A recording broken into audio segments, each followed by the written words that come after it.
When I first saw the movie 2001, I was amazed, awed, to say the least.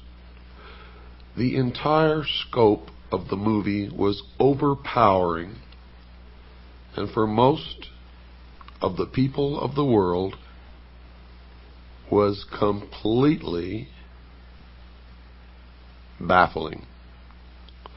Most people who saw that movie did not understand from beginning to end what it was that they had experienced, but they knew, everyone who saw it, knew that they had experienced something profound. That something had been communicated to the dark, deep recesses of their mind, which they did not understand, and indeed, which they were incapable of understanding. For you see, the movie was not meant for the profane, as most of us are called, by the adepts or the initiates or the priests of the mystery schools. For that movie was a message to those initiates who were well versed in the symbology and the mystery religion of an ancient religion that is practiced to this day in secret. Now I'm going to tell you the meaning of the symbology that you saw in the movie 2001, and then each and every listener should go to their local video rental store and watch the movie again from beginning to end. For it is the story of the entire human race according to the history of the mystery religion of ancient Babylon. Now I can assure you that you will not understand any of what you are going to hear without ample preparation and without a basic understanding in the symbology of the ancient religion. And you're going to get that, and this is going to be a series of programs that will in fact take probably many hours to complete. But let me just go over the symbology of the movie 2001 quickly with you, and then we will go back to the very beginning, to the first primitive human, probably sitting on his haunches, munching upon some vegetable, watching the sunrise in the east. In the beginning of the movie 2001, most people who sat in the theater were struck by the imagery which was presented to them, as they saw first a dark and gray and ugly world. And as that world began to move down from the center of the screen, they saw behind it a moon. And as the moon began to come down with the world that was sinking to the lower part of the screen, behind it you saw the emergence of the sun. What you were witnessing was an eclipse of the sun, partial eclipse. And as the light from the sun spilled across the edge of the moon, it took the shape of the boat of Isis. And the sun, of course, for anyone who has studied the Osirian cycle, became Osiris. And the symbology was Osiris riding across the heavens upon the boat of Isis. Now this will all have much deeper meaning to you as we progress toward your education in the ancient mystery schools, which are today known by many different names, and we will get to some of those names as we go along. This signified, of course, the creation of the universe and of the world. And what we saw next was a barren plain, nothing growing, barren rocks, barren desert. And then we saw the sun begin to rise in the east over the horizon, signifying the birth of the world. As the sun traveled across the heavens, you saw the wind begin to move across the face of the earth, signifying that something was happening. Then as the sun began to reach its zenith on a prime longitude, we began to see shrubs, small green plants began to emerge. Now the sun traveling across the heavens did not, of course, signify a day. It signified an age. An age, dear listeners. As the sun sank deeper into the afternoon, we saw the emergence of animal life. Birds. We could hear the birds singing. We could see the animals.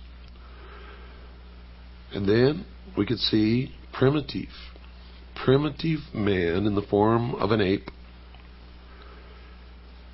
mingling amongst the animals, neither harming the other, living in a state of innocence. And you saw man only eating plants and roots. And you saw that even when the animals and man were in competition for food, no one was injured or hurt, but there was a display of waving of arms and yelling and grunting until one or the other moved away. The significance of this was the age of innocence, when man lived in the Garden of Eden, innocent. With the animals, it was a vegetarian. And as the sun progressed farther toward the west, we saw man begin to retreat into the womb.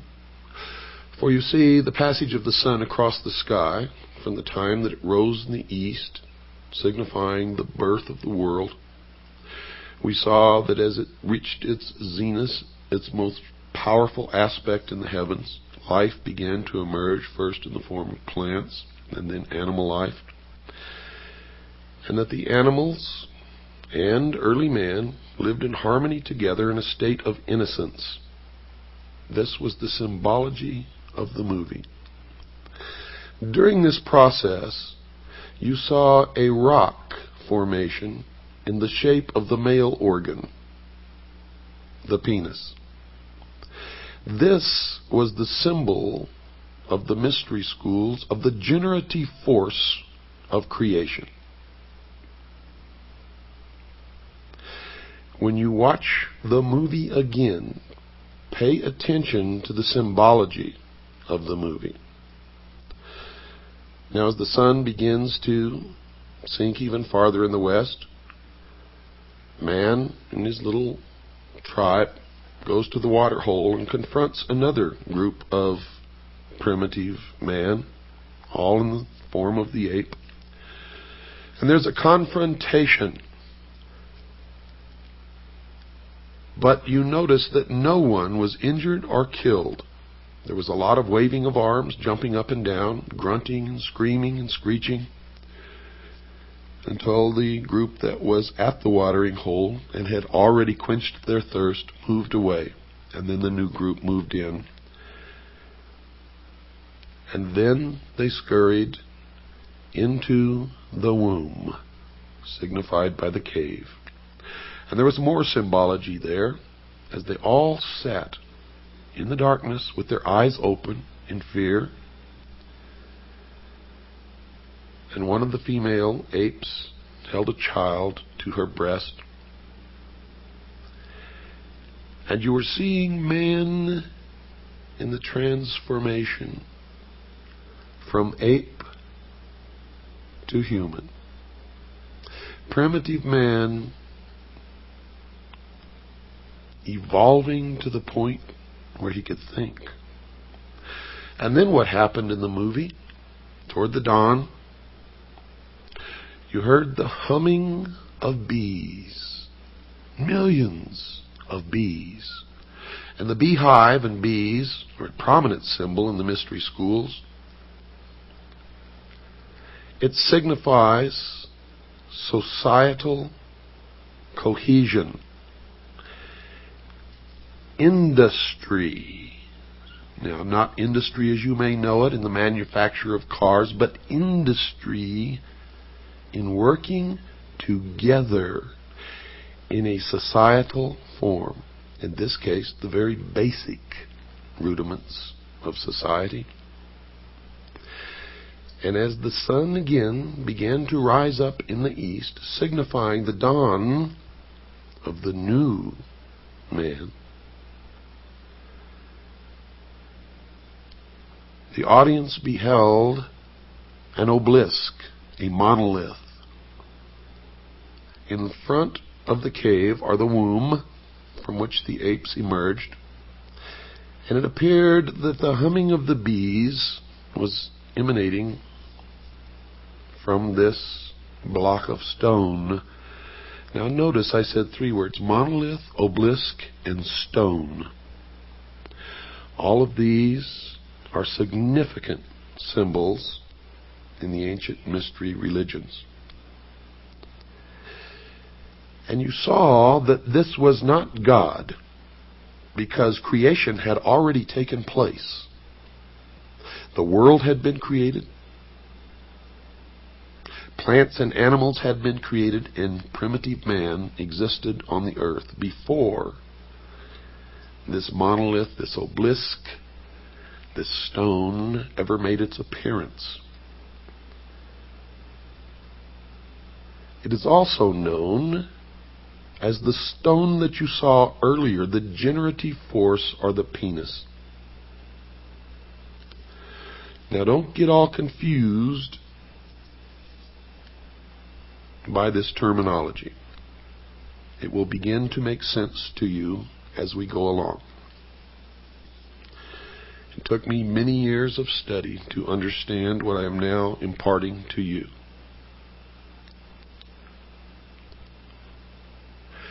You watched as the apes milled about in great excitement, and one, encouraged by another, signifying Adam and Eve. The one encouraging was the symbol of Eve. The one being encouraged was Adam. Until he actually reached out and touched the face of the stone, and he was imparted intellect. You could tell that something significant had happened because the tone and the general volume of the music changed at that point. And then the other apes began to touch and rub the statue. Now, most people that I knew attributed what happened to some extraterrestrial force. And they were receiving the exoteric interpretation, or that which is meant for the profane. Those who are not illumined and cannot understand what it is they are seeing. But for the initiated, what they witnessed was the creation of the world by God, and the impartation of knowledge to man, the forbidden knowledge, by Lucifer through his agent Satan. For in the religion of the mystery schools, they believed that man was held prisoner in the Garden of Eden by an unjust and vindictive God, and that man was not told by this unjust and vindictive God that he could have the same powers. And man was set free from the bonds of ignorance by Lucifer through his agent Satan, and many believe that the two are the same, and that's okay because maybe they are. And that through the gift of intellect, man himself will become God. Now, for those of you who understand what I am imparting to you now, you may not even have to listen any farther, for it explains everything that has ever happened in the history of man, and everything that is happening now, and all that is to happen in the future.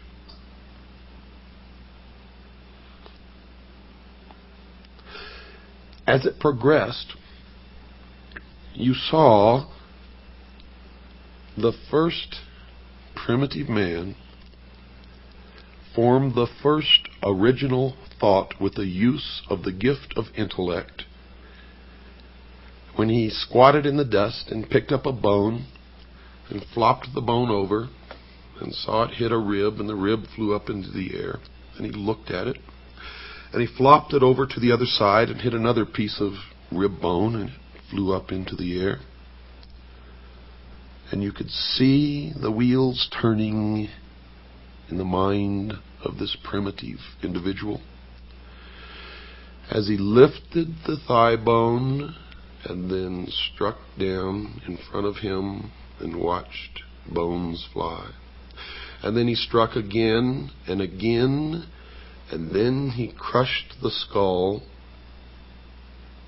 of the dead animal that was lying in front of him. And you notice that the portrayal of this was absolutely accurate, because the next thing that happened was that this new gift, this intellect, and this original thought led to the murder of another primitive human being. In this case, of the tribe that had not been given the gift of intellect, did not have the ability to use a bone as a weapon because they had not made the connection. And you watched in the symbology of that movie the murder of Abel by his brother Cain. And you watched as he threw the bone up into the air, and the progression of the use of the gift of intellect led you to a space station spinning around the earth. And then the story began of man's journey toward illumination.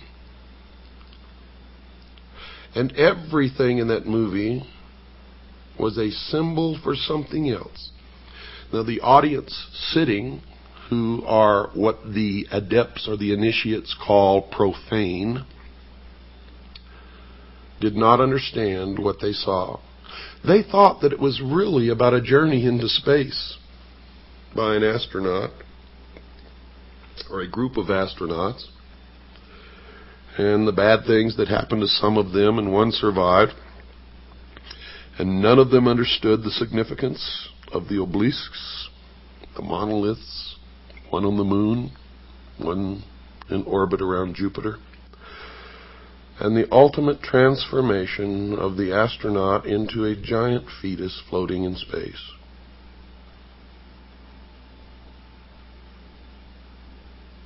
And to tell you the truth, when I first saw the movie, I didn't really understand it either, but I knew that there was something of such import there that I needed to know, that I never stopped studying until I found out. And of course, one discovery leads to another.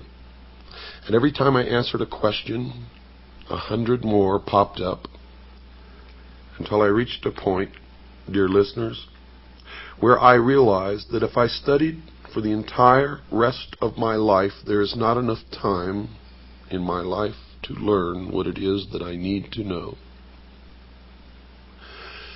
But I have learned enough along the way to impart some of my knowledge to you, and maybe you can help me find the ultimate truth that all of us ultimately learn to look for.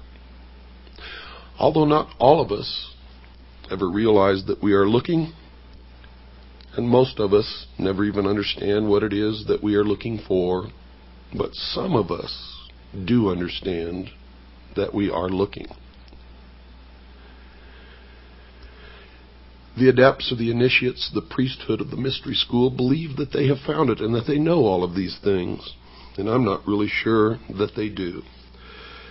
Because in my search and my ultimate illumination, and yes, I have become, to a degree, illumined or illuminated. I have discovered that I am more illuminated than most of those who have gone through the process of initiation in the mystery schools and believe that they know more than I do. And it's not true. I have surpassed them by so far.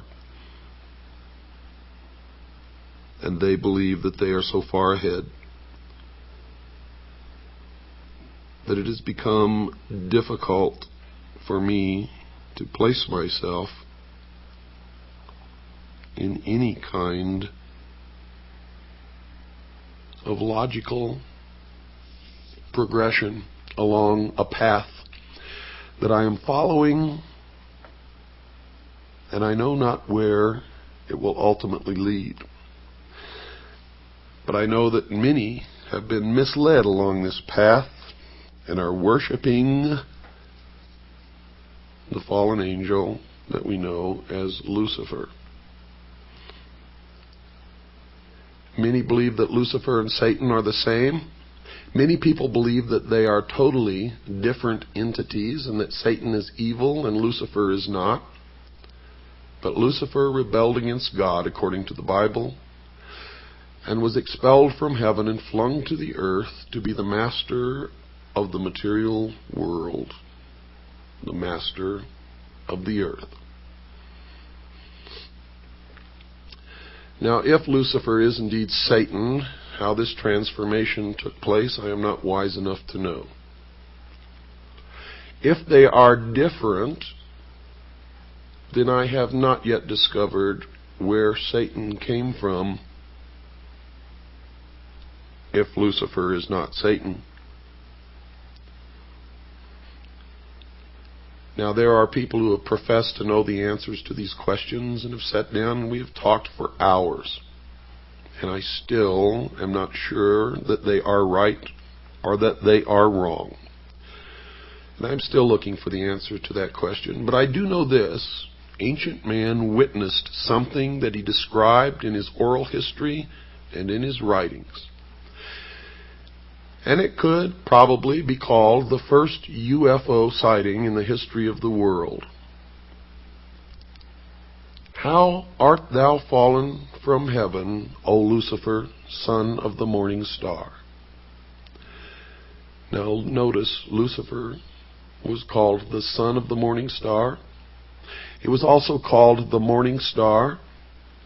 And there is a great mystery here, because Christ also called himself the morning star. Now, how all that fits together, I do not know, but I have been told by those who have been initiated in the mystery schools that Christ and Lucifer are one and the same being. However, I cannot bring myself to believe that. What you believe, of course, is your own business and is not my intention to make you believe anything. but rather to impart to you what I have learned over many, many years of study into the secrets of those who worship the ancient mystery religions in secret for thousands of years. For you see, that monkey who sat there squatting on his haunches in the desert, striking the earth and the pile of bones with this great thigh bone, was the first priest of the mystery schools. And it was this first priest who then began to initiate others into the secrets. And they are the ones who have been responsible, according to my research, for most of the scientific developments and the forward movement as far as material progress goes of the human race. For they were the learners. They were the ones who developed science. They were the ones who hid their developments and used their science and their knowledge and their secrets to govern others. Usually not as kings, but as advisors and as priests, and in all actuality, the powers behind the thrones in ancient times and even today. They have ruled from the shadows, you see, and they call themselves the guardians of the secrets of the ages. And their first religion was called astrotheology, or the worship of the heavens. And their first object of worship was the sun. The second object of worship was the moon. And everywhere you see the mystery schools or the mystery religion, you will see the symbols of the sun and the moon, also known as Osiris and Isis, and the child Horus, which I will explain the meaning of later. Right now, folks, we must take a break. Don't go away. I'll be right back after this very short pause.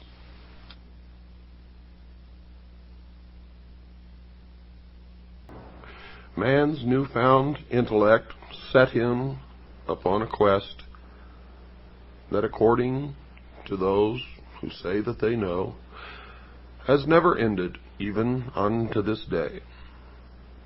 And the modern day equivalent of this ancient mystery religion calls itself the Order of the Quest.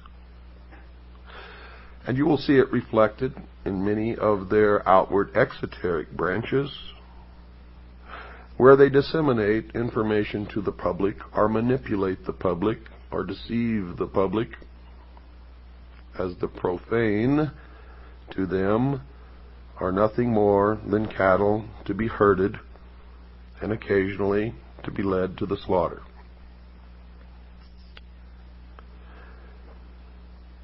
In the movie 2001, the quest led them ultimately into space and to the moon, where they were further imparted knowledge by Lucifer, again, in the form of the obelisk, the monolith, the stone, the penis.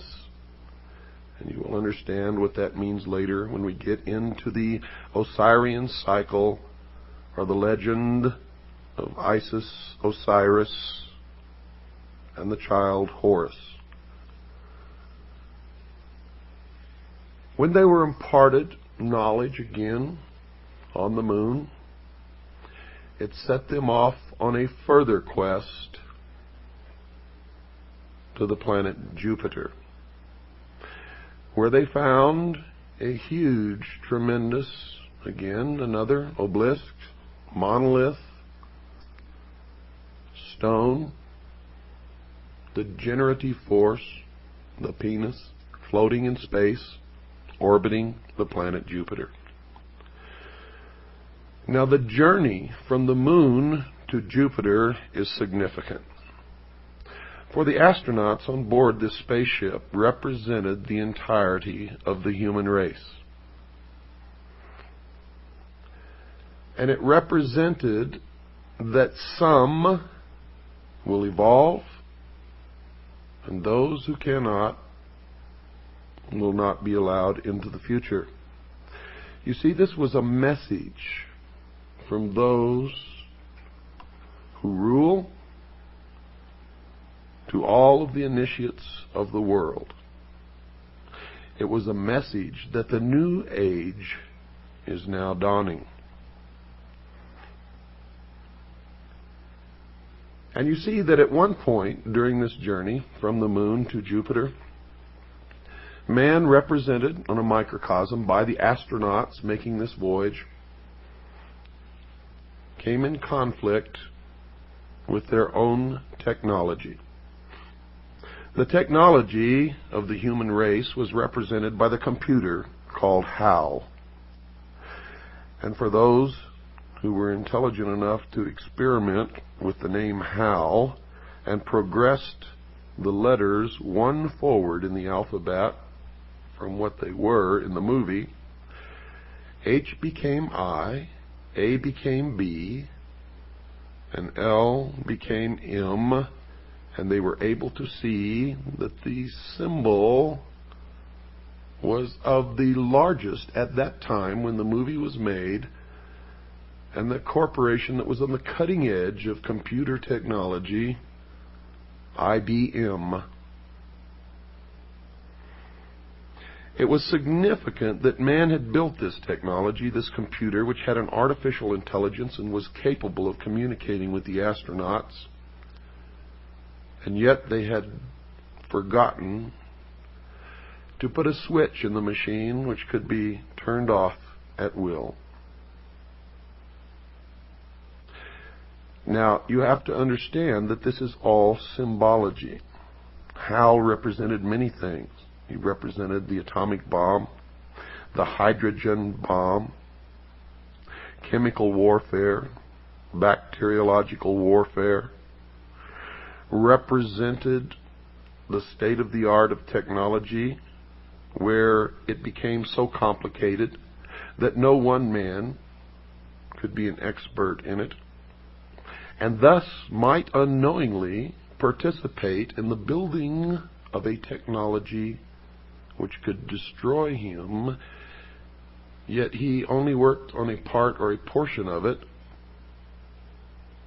the knowledge of which did not indicate to him that the end product could be a danger. And we see that happening now, don't we? Where everybody has to specialize in one small portion of technology because the overall picture is so complicated and so far beyond our understanding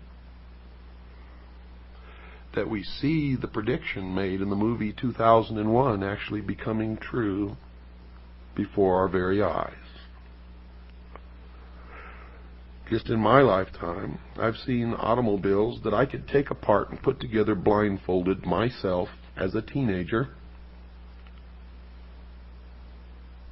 to driving automobiles that I can lift the hood and not even recognize most of what I'm looking at, except that I know that it's an engine in there, and I know that it's got a fuel delivery system and some kind of a system that ignites the fuel, but the technology has surpassed my ability to take it apart and put it back together again without many months or years of specialized training. And this has occurred across the board in our technology. And as I've told you before, I will tell you again tonight, dear listeners, in secret, whatever you perceive as the state of technology in the public eye, the very cutting edge, in secret they are a minimum of 50 to 100 years ahead, to the point where science fiction is no longer fiction and hasn't been for quite some time, but is in all actuality science fact. You saw this battle play itself out on board this spaceship, where ultimately there was only one astronaut left fighting the battle against Hal. And he was able to make this jump in his evolutionary consciousness, and he was able to fool Hal and turn off the computer. But when he did so, he knew that he had relegated himself to permanent separation from his fellow human beings back on Earth. And folks, the message was not that he went into space to effect this separation. Space was just the vehicle through which it was conveyed in the movie. The message was that the new man will go into the future and the rest of us will perish. We will not be allowed into the future. If we are, it will be as slave labor until we are no longer useful, and then we will simply be exterminated. The message to the vast army of initiates in the mystery school was, we are on the threshold of the new age. And into this new age will march only one man. It is the new man. It is the illumined man. It is the man that is able to make the evolutionary jump to no more war, to no more rape, no more pillage, to the level in the mystery school known as 666. It is the number of a man. It is the illumined man to the mystery schools. To those of us who are Christians, it is the symbol, the mark of the beast, the indication that the Antichrist has arrived, and the beginning of the time predicted in the book of Revelation known as the tribulation. Now, all of this that I thought I knew so well and understood has become even more mysterious to me now, as I know that I am battling against something that is almost incomprehensible, and I have had to do it alone, by myself, not trusting anyone else, not letting them in, for fear that they would corrupt my mind and I would be led down the wrong path.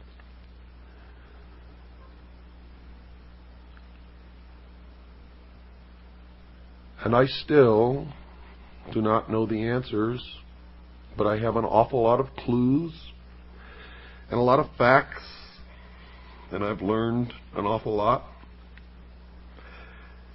And maybe I am more confused than I ever was in my entire life. But after you hear the results of what I've learned, and after I am, for the first time since I've learned all of this, communicate it to other human beings, and let you know how really confused I am, maybe all of us being confused together can put the pieces in their places and patch this mystery together and come up with what we need as answers to formulate a future that we can all enjoy. Without fear, without wars, without lies and deception and manipulation, without elitists and terrorists and crooks and liars. For I'm going to impart to you during all of this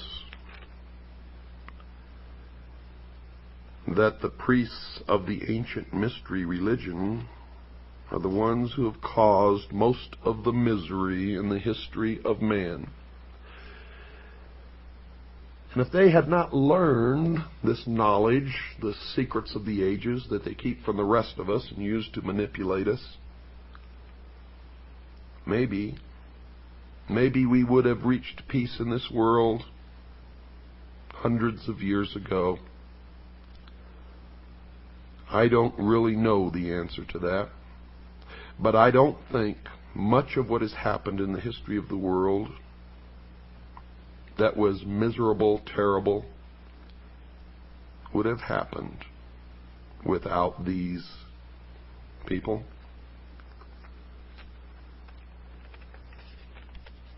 But I may be wrong. And as always, when you listen to the show, don't believe a word you hear unless you could substantiate it in your own research. At the end of the movie, what you saw as the astronaut became older and aged, and this was the symbol of gaining knowledge and wisdom. And he looked at himself and he saw himself younger, and he looked back and saw himself older, and he looked back and he was older still, and he looked back and he was young again and then old. And then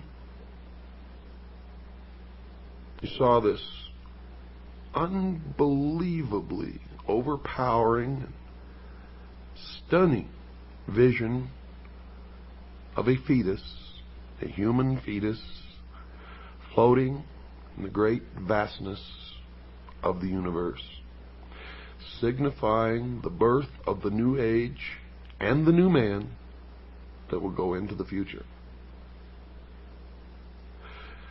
Now, in the sequel to 2001, you saw that this astronaut who had made the jump came back and talked to some select few, signifying that he had then become a teacher to the rest of us. And when he was asked what happened to him, he said, and I quote, "Something wonderful," unquote. Now that was supposed to tell the rest of the initiates in the world who really understood the symbology of the movie that if they were able to make this transition, the future would be a utopia.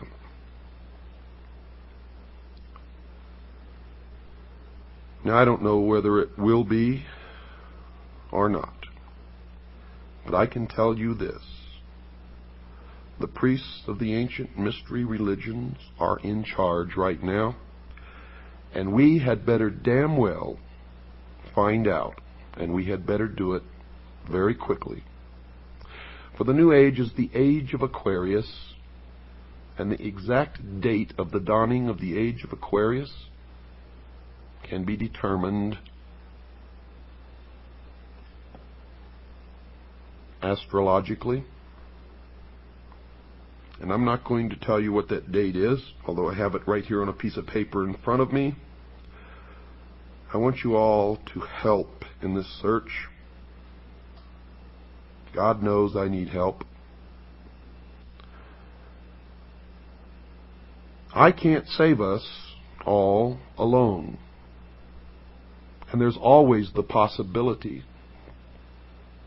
because I am human, that I could make the wrong decision or make the wrong interpretation.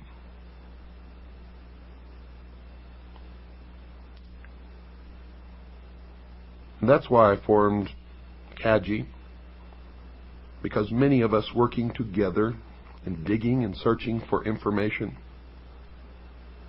are much more likely not to make the mistakes than one man working alone.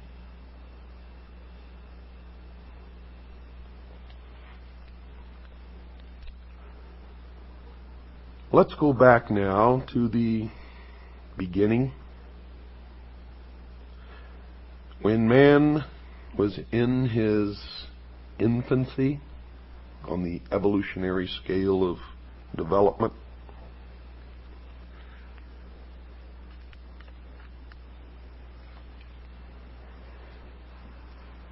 Man was alone.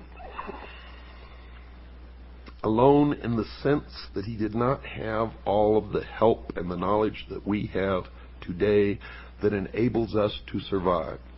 You see, man then was subject to the cold, to the wild beasts of prey. He didn't have a home, didn't have air conditioning in the summer, didn't have heating in the winter, didn't have medical doctors. If he became ill or injured, was most likely to die. So it did not take ancient man very long to decide that in this world the single greatest enemy to be feared was the darkness of night and all the unknown dangers that came with it. And simply stated, man's first enemy was darkness. Now, understanding this one fact alone, one can readily see why the greatest and most trustworthy friend the human race could ever have at that time was by far heaven's greatest gift to the world, that glorious rising orb of day that we call the sun. And that was the beginning of the battle between light and darkness. And it was man's first understanding of the birth, the death, and the rebirth of a deity. For the sun rose, was born in the morning, traveled across the heavens where it reached its most powerful point, the zenith, and that will explain why so many things occur at noon or near noon, and then signifying old age and the end of its life, sank into the west and then died. And man was subjected to the rigors, the dangers, and the cold of night until his God again was reborn the next morning. Now, folks, I'm not making any of this up, and it took me many, many years of study to figure this out. Man noticed that the moon also rose, lived a different life than the sun, and then set and died and was reborn again. The sun, because of its brilliance, became the master or the greatest deity, and the moon took on the feminine aspect because the moon reflected the light of her master.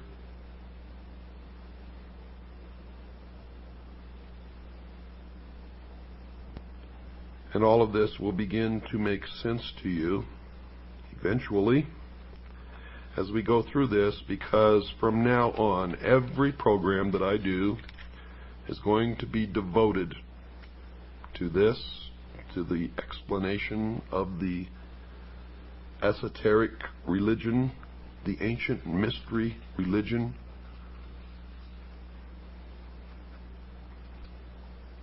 And it's important that we all understand it, because these are the people in charge.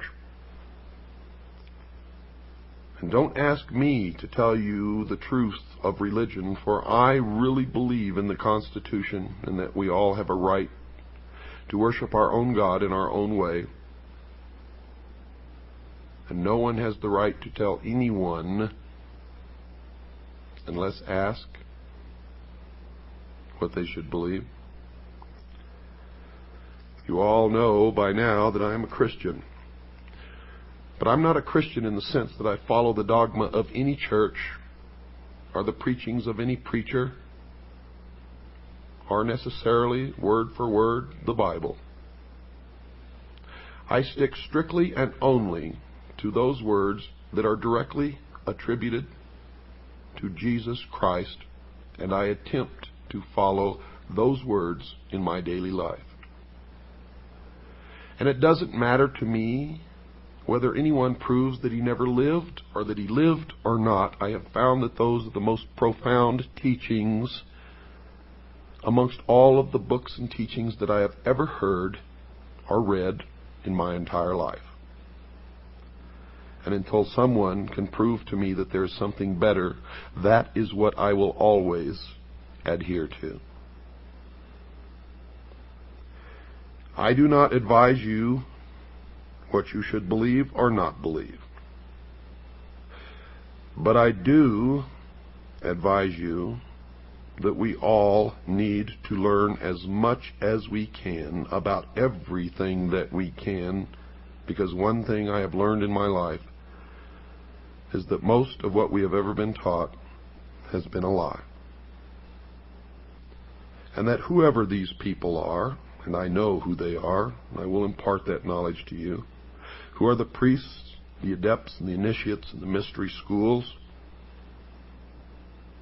they are in control, and they are shaping the future, and that future will affect all of us, so we had better learn as much about them as we can.